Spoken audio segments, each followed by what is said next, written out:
Sens, Heidi Heitkamp, DND, and Joe Donnelly, DIND, are in tight re-election races this year. The Trump administration backed a lawsuit this week challenging the constitutionality of a popular Obamacare provision, putting Republicans on the defensive before the midterms. The Trump administration's intervention in an Obamacare lawsuit this week has handed Democrats a political gift, putting Republican candidates on the defensive about whether they, too, want to get rid of some of the law's most popular provisions. On Thursday, the Justice Department threw its support behind a lawsuit arguing that Obamacare's protections for people with pre-existing conditions are unconstitutional. The suit, brought by 20 states led by Republicans, argued that those protections were supposed to work in tandem with the mandate that individuals have health insurance. Because Congress is no longer enforcing the mandate, they say, insurers no longer have to sell policies to everyone regardless of medical status.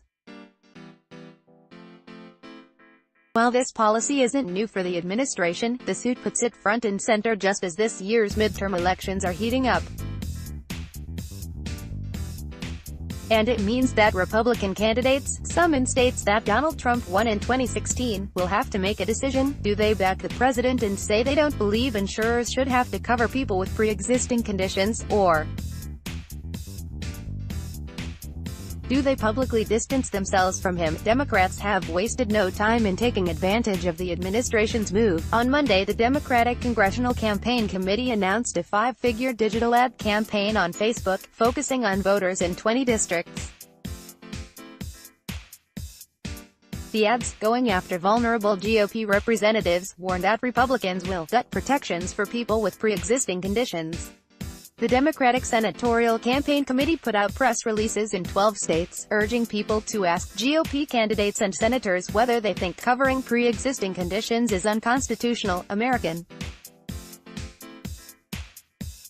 Bridge, a super PAC focused on opposition research, also launched digital ads aimed at Republican Senate candidates in Nevada, Tennessee, Ohio, Missouri and West Virginia. Missouri Attorney General Josh Hawley and West Virginia Attorney General Patrick Morrisey in particular are targets, since they're co-counsels on the lawsuit.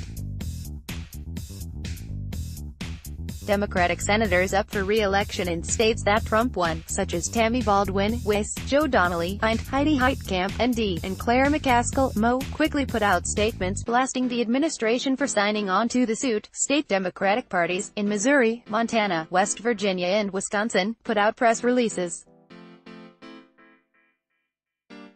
tying Republican candidates to the Trump administration, and candidates and advocacy groups have gone up with digital ads and fundraising messages that will likely make their way into TV spots in the coming weeks. Candidates and political groups have started taking out ads attacking the Trump administration's position on protecting pre-existing conditions.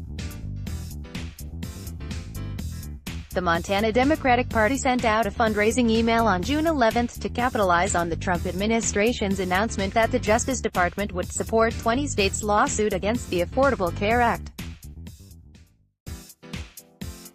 After years of Republicans trying to repeal the protections stopping insurance companies from denying coverage to people with pre-existing conditions, now Trump says the protections are unconstitutional, said Jesse Ferguson, a Democratic strategist who works with healthcare advocacy groups. Republicans always had to defend those votes in this election, but now they have to defend his decree too. Healthcare is the top issue for Democrats this cycle, and it's the first time since the law's passage in 2010 that they're embracing it. For years, Republicans have made repealing Obamacare their top issue. But now that they're in office, with control of the House, the Senate and the White House, they've dropped it as a talking point. They weren't able to get repeal legislation through Congress, and public opinion has swung in favor of law. GOP spending on TV ads mentioning healthcare has dropped dramatically as well.